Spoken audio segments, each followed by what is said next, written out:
आज हम new age tech companies के बारे में बात करने वाले हैं। वैसे तो मैं जोमेटो के बारे में आज डिस्कशन करने वाला था। कल एक न्यूज आई थी रिगार्डिंग स्विगी। उस न्यूज को भी इसी वीडियो में मैं कवर करने की कोशिश करूंगा। और ओवरऑल जब ये जोमेटो के लिए वीडियो बना रहा था, मैं I was reading a lot of reports और न्यूज आर्टिकल्स एंड एवरीथिंग। तो वहां पे एक इंटरेस्टिंग एनालिसिस मिला, तो वो भी आप लोगों के सामने रखूंगा। और उसके बाद थोड़ा जोमेटो के ऊपर बात करेंगे। एक रिन्यूड इंटरेस्ट हमने देखा है डोमेस्टिक इंस्टीट्यूशनल इन्वेस्टर्स में बनता हुआ in this new age tech companies. So issue prices से लेके स्टॉक्स काफी गिरे थे। इवन इशू मतलब जब आईपीओ के बाद जब स्टॉक्स मार्केट में लिस्ट हुए थे, उसके बाद जिस तरीके से ऊपर गए, वहां से ऑलमोस्ट 50-50 60% तक ये स्टॉक्स नीचे आए। तो कहीं ना कहीं डोमेस्टिक इंस्टीट्यूशनल इन्वेस्टर्स को, जैसे कि म्यूचुअल फंड स्पेसिफिकली, उनको इनमें वैल्यू नजर आनी शुरू हो गई। रिसेंट रिपोर्ट अगर आप देखोगे तो उसमें एक्सिस म्यूचुअल फंड में ने इन कंपनीज में बाइंग की है। निपॉन ने बाइंग की है। आदित्य बिरला ने बाइंग की है। कोटक म्यूचुअल फंड ने भी इसमें बाइंग की है। आईसीआईसीआई म्यूचुअल फंड ने भी इसमें बाइंग की है। एसबीआई म्यूचुअल फंड ने भी इसमें बाइंग की है। तो एक अच्छा खासा रिन्यूड इंटरेस्ट हमने इन कंपनीज में आता हुआ इन सारे डोमेस्टिक इंस्टीट्यूशनल इन्वेस्टर्स से देखा है। अगर डोमेस्टिक इंस्टीट्यूशनल इन्वेस्टर्स के स्टेक्स के पॉइंट ऑफ व्यू से देखेंगे तो कैसे स्टेक्स बढ़े ओवर द लास्ट 1 ईयर। जैसे कि पेटीएम में FY22 का एंड में मार्च 2022 में जो होल्डिंग थी डीआईएस की, म्यूचुअल फंड्स की, वो 1.05% थी और वो अब बढ़ के 2.71% तक बढ़ चुकी है इन 1 ईयर। अगर जोमेटो की बात करते हैं तो वो होल्डिंग 2.82% से बढ़ के 6.4% तक बढ़ी है। अगर नाइका की बात करते हैं तो 2% से ये होल्डिंग बढ़ के 5.14% तक वो गई है। एंड पीबी फिनटेक यानी कि पॉलिसी बाजार में ये जो होल्डिंग है वो 3.04% से बढ़ के 7.34% तक ऊपर चली गई है।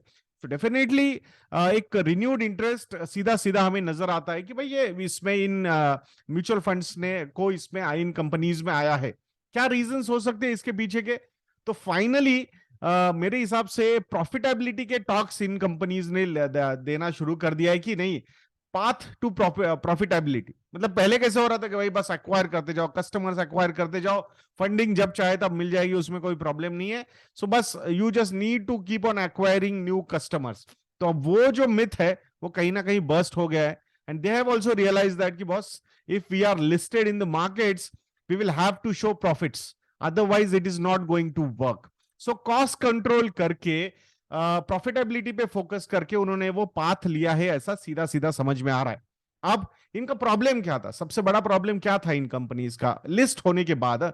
लिस्ट होने से पहले बहुत कम प्रॉब्लम्स लगते थे इन कंपनीज को, बट लिस्ट होने के बाद प्रॉब्लम्स बढ़ गए। तो वो प्रॉब्लम्स क्या थे? भाई ये तो लिस्ट हो गए, इनको तो वैल्यूएशन मिल रहा है मार्केट में डेली डिमांड सप्लाई के हिसाब से इनके स्टॉक प्राइसेस ऊपर नीचे हो रहे हैं। तो ये जो एडवांटेज था पहले का इनका अनलिस्टेड होने का, कि जहां पे आपको चाहिए फंडिंग, प्राइवेट इक्विटी प्लेयर्स को बात करो, बड़े इन्वेस्टर से बात करो और पैसा ले लो, तो उस हिसाब से वैल्यूएशंस प्राइवेटली होते थे। अब पब्लिक लिमिटेड हो गई तो valuations are on the stock exchanges, हमें पता चलते हैं डिमांड सप्लाई के इक्वेशन से। अब इनके जो प्राइवेट पियर्स थे वो तो पैसा रेज कर पा रहे थे, तो वो प्रेशर इन पे आ रहा था। मतलब you can't lose your site on revenue growth also, new customer acquisition also. And दूसरी बात है कि प्रॉफिटेबिलिटी पे भी फोकस करना है। तो एक चीज इनके लिए अच्छी हो गई है, जिस तरीके से इन्फ्लेशन का सिनारियो प्ले आउट हुआ है उसका सबसे बड़ा इंपैक्ट हुआ, इंटरेस्ट रेट्स ऊपर चले गए। इंटरेस्ट रेट्स ऊपर चले गए सो ऑटोमेटिकली लिक्विडिटी जो है मार्केट में, या फिर alternate assets specifically in fix income securities available होना शुरू हो गए। तो जिस तरीके से लोअर इंटरेस्ट रेट सिनारियो में अच्छा खासा फंडिंग आता है इन कंपनीज को, वो कहीं ना कहीं फंडिंग ड्राई हो गया। तो अब इनके जो प्राइवेट पियर्स है जो लिस्टेड नहीं है, वो उनको पैसा रेज करना इस वो सबसे बड़ा चैलेंज हो गया। ऊपर से हमने देखा जैसे कि स्विगी का जो वैल्यूएशन है उसके जो प्राइवेट इन्वेस्टर्स है 2 बार उन्होंने गिरा दिया। और अभी जो एक रिपोर्ट आई है जिसमें स्विगी के जो लॉसेस है FY23 में, या फिर 2023 या 22 के पूरे कैलेंडर ईयर में 80% से वो लॉसेस बढ़ गए, ऐसा एक न्यूज रिपोर्ट में आया है कल इकोनॉमिक टाइम्स में। उनके एक इन्वेस्टर ने अपने ईयरली रिटर्न्स जब फाइल किए तो उसमें ये लॉसेस दिखा दिए हैं प्रोपोर्शनेट होल्डिंग के हिसाब से। सो इट शोज दैट कि भाई Swiggy is going through a tough thing. मुझे उसी पे वीडियो बनाना था कि कैसे स्विगी के लिए निगेटिव न्यूज जोमेटो के लिए पॉजिटिव होती हुई दिख रही है। सबसे बड़ा प्रॉब्लम यह है इनका कि अगर आपका कंपटीटर एक प्राइवेट प्लेयर है, उसके पास फंडिंग अच्छी खासी अवेलेबल है, तो वो एग्रेशन काफी दिखा सकता है। But being a public limited company, वो एग्रेशन अब आपको दिखाना इतना पॉसिबल नहीं है। सो दैट्स व्हाई अगर आपका प्राइवेट पीयर प्रॉब्लम में आता है, तो वो आपके लिए पॉजिटिव न्यूज हो सकती है, बिकॉज उसका भी फोकस अब प्रॉफिटेबिलिटी पे जा सकता है। सो उसी का एंगल अगर आप देखोगे, तो अगर स्विगी ने प्रॉफिटेबिलिटी पे कॉन्सेंट्रेट किया, तो that is going to be a very positive news for Zomato. मतलब उनको कंपटीशन के ऊपर जो एग्रेशन वो ले रहे थे प्राइसिंग के पॉइंट ऑफ व्यू से, कस्टमर एक्विजिशन के पॉइंट ऑफ व्यू से, वो कहीं ना कहीं वो कम कर सकते हैं। And now they also can focus more on the profitability angle. तो ये स्विगी की निगेटिव न्यूज जोमेटो के लिए काफी पॉजिटिव होती हुई हमें यहां पे दिख रही थी। सो अब ये चीज अगर हम देखेंगे, तो ओवरऑल क्या मतलब, ये इतने इनसाइट आ चुके हैं कि इनके प्रॉफिट्स की भाई हाँ इमीडिएटली अगले साल ये प्रॉफिटेबल हो जाएंगे, अभी तो वैसा लगता नहीं है। जैसे कि पेटीएम ने रिजल्ट्स दिए थे FY22 में, पेटीएम का जो टोटल लॉस था वो था 2396 करोड़ रुपीस, और FY23 में पेटीएम का लॉस है 1776 करोड़ रुपीस। तो लॉस वहां पे कम हुआ है, बट अभी भी वो नंबर काफी बड़ा है, 1776 करोड़ रुपीस। जोमेटो की अगर हम बात करते हैं, तो FY22 में लॉस था 1221 करोड़ रुपीस, और लास्ट ईयर FY23 में लॉस हुआ 971 करोड़ रुपीस। पीबी फिनटेक की अगर हम बात करते हैं, यानी कि पॉलिसी बाजार, लास्ट ईयर FY22 में प्रॉफिट लॉस था 833 करोड़ रुपीस, एंड FY23 में लॉस कम हुआ है टू 488 करोड़ रुपीस। सो अब ये देखोगे, दो एफपीबी फिनटेक की अगर हम बात करते हैं, तो लास्ट ईयर के लास्ट क्वार्टर का Q4 FY23 का जो लॉस का नंबर है वो काफी कम हुआ है, सिंगल डिजिट में आया है, 9 करोड़ रुपीस का लॉस हुआ है। So hopefully I think they will also start turning positive. अगर ये पॉजिटिव हो जाते, वैसे उन्होंने बोला है कि we are cash flow positive, free cash flow positive, वहां पे ऑपरेटिंग प्रॉफिट्स वगैरह हमारे पास दिख रहे हैं। सो वो सारे एंगल्स अगर आप देखोगे, तो they are saying that, but market needs positive numbers. तो वो जब तक डिलीवर नहीं होंगे, तब तक एक सही मायने में एक री रेटिंग होगा क्या, ये मुझे अभी भी डाउटफुल लगता है। तो अभी ये जो म्यूचुअल फंड इन्वेस्टर्स आके इन्वेस्ट कर रहे हैं, वो प्राइस टारगेट्स पे शायद मेरे हिसाब से वो इन्वेस्टमेंट्स हो रही है।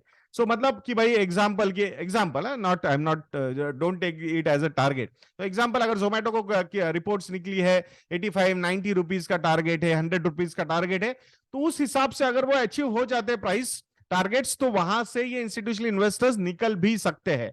सो sustainable long term equity investors अगर इनको लाना है, तो वहां पे उनको प्रॉफिट्स ही दिखाने पड़ेंगे, और वो भी कंसिस्टेंटली दिखाने पड़ेंगे।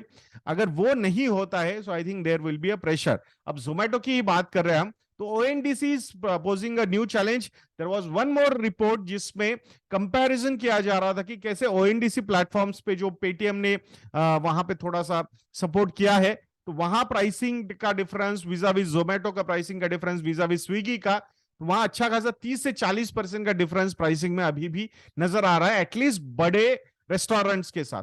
सो अब देखते हैं यहां इस पर्टिकुलर चैलेंज को, एनडीसी को, वो कैसे टैकल करते हैं। So that is going to be an interesting story to watch. So let's see, let's hope that, I'm not saying that these companies will not do well. Definitely, there will be a few multi-baggers which will turn out from these new age technology companies. Not only with these four, but there are a lot of new age tech companies which are currently private players. They will also get listed. So ये universe काफी बड़ा है, और इसमें multi-baggers निकलेंगे. I am not doubtful about that. But I think there will be draggers also in this in these portfolios. That's what I feel. So थोड़ा सा सोच समझ के investments यहाँ पे आपने करनी चाहिए. And if you want to know what are the stocks in our portfolios, model portfolios, reference model portfolios, you can go and visit investednya.in and हमारे model portfolios को आप subscribe कर सकते हो.